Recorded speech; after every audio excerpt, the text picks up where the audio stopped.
Join us on Audio Tales AI as we bring you a compelling narrative that unveils a pastor's double life, infidelity, and embezzlement of church funds. Make sure to subscribe and become part of our community, ensuring you never miss the captivating realm of audio storytelling. I've been a computer technician for more than 15 years. I've worked on all kinds of computers, everything from tiny point-of-sale computers to large rack server computers. I'd been attending a church that was new to me. I was trying to date a woman there. This church was her idea. That relationship crashed and burned, but that's a different story. It was about 5 years ago. I had just sat through a long sermon about generosity and giving to those that need help. At the end of the sermon, Pastor Bob asked for an additional donation because the church's roof needs repairs. And it would cost $20,000. That's right, $20,000 for a new roof. After the service, I'm talking to my date. Pastor Bob walks over to me. I said hi and he introduced himself. We talked a bit and Pastor Bob asked what I do for a living. I tell him I'm a computer tech with a shop. As I'm telling him, I have a feeling he already knows what I do. Pastor Bob asked me to have a look at his laptop. It's running very slow, so I agree. I turn the laptop on and I hear a clicking noise. This clues me in that it's probably the hard drive, but I still can't access the data. This is a good thing because it means I can properly recover the data. So I tell Pastor Bob the hard drive is dying and it needs to be replaced. I also tell him I can probably recover the data. Pastor Bob asked how much it would cost to fix. I tell him for most people I would charge around $250. However, I feel I can donate my time, so I would just need $60 for a new hard drive. Pastor Bob agrees, so I write up an invoice. New hard drive, $60. Labor, $0. Data recovery, $0. And 2 to 4 days for repair. Pastor Bob signed the invoice. Thus, I take the laptop to my shop. I open the laptop. HP, why do you use so many screws and clips? I get the hard drive out and connect it to my recovery rig. I set up the recovery to clone the data to a new hard drive, but not the new one for the laptop. A high-end storage drive. I go home after locking up the shop.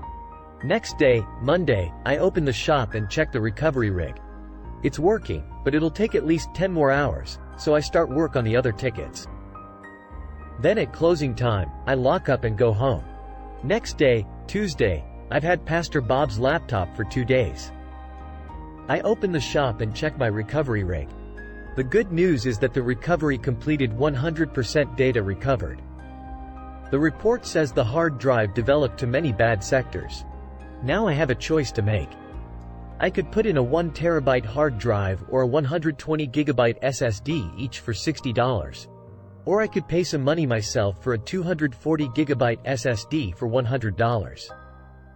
I decide why not and put the 240 gigabyte SSD in the laptop. I then clonal the data over from the new recovery storage drive to the new SSD. An hour later, the clone is done. So I check everything. The laptop works great and is exactly like how it was before the first hard drive died. Even the login still worked. Therefore, I call Pastor Bob and tell him his computer is done. He says that's great and he'll be there soon to get it. About 45 minutes later, Pastor Bob walks in. I show him his laptop is working much faster. He loves it and signs the pickup form. He then pays me with a check for $60. It's important he paid with a check. I do a bank run on Monday and Friday, so that Friday I'm at the bank. I'm informed that Pastor Bob's check is void. What? Why? Pastor Bob had placed a stop payment on the check.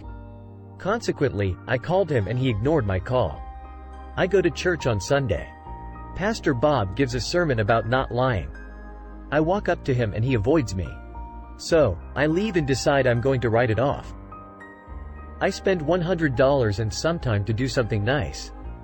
A few weeks later, a customer walks in looking for a new computer. To welcome him, I offer him a drink and go over his options. I'm chatting him up and he tells me he's a contractor. He mostly does siding and roofing. He's thinking about offering solar. That's why he's getting a new computer.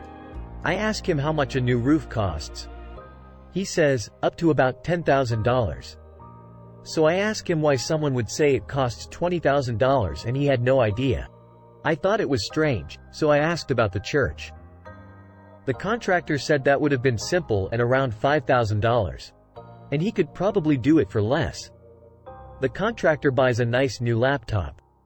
Something about what the contractor said bugs me later. Why would Pastor Bob lie and say it's $20,000 for a new roof? And why would he stiff me for $60? I then remember I never cleared the recovery rig storage drive. I check and there it is, Pastor Bob's laptop data. I look around because it's slow and I'm all caught up in repair tickets.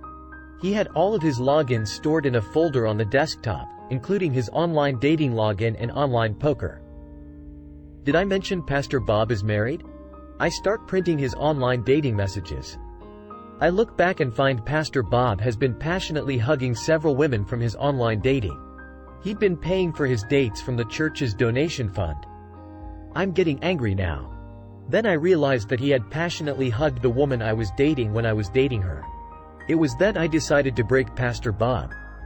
I printed out all his dating messages and the women that he passionately hugged for the last 6 months, except I refused to print the naughty pictures. It was an impressive packet. I then decide I need copies of the packet. Therefore, I order 100 packets printed from a major online printer. A few days later, my order of revenge packets arrived. These revenge packets are amazing. Double-sided, staple-bound, with cover with Pastor Bob's face on it. Now the conclusion, and I think it's worth it. The church had a calendar of what the sermon might be about, and a perfect Sunday was approaching. I go to church that perfect Sunday. I show up a bit late. Everyone's in the church, so I put a revenge packet on each car. I have a few revenge packets that are in yellow envelopes. Fittingly, I put them in the mail. I sent one to all the higher-ups in the church and I sent a special packet with some of Pastor Bob's naughty pictures to Pastor Bob's wife. I set the return address to the church.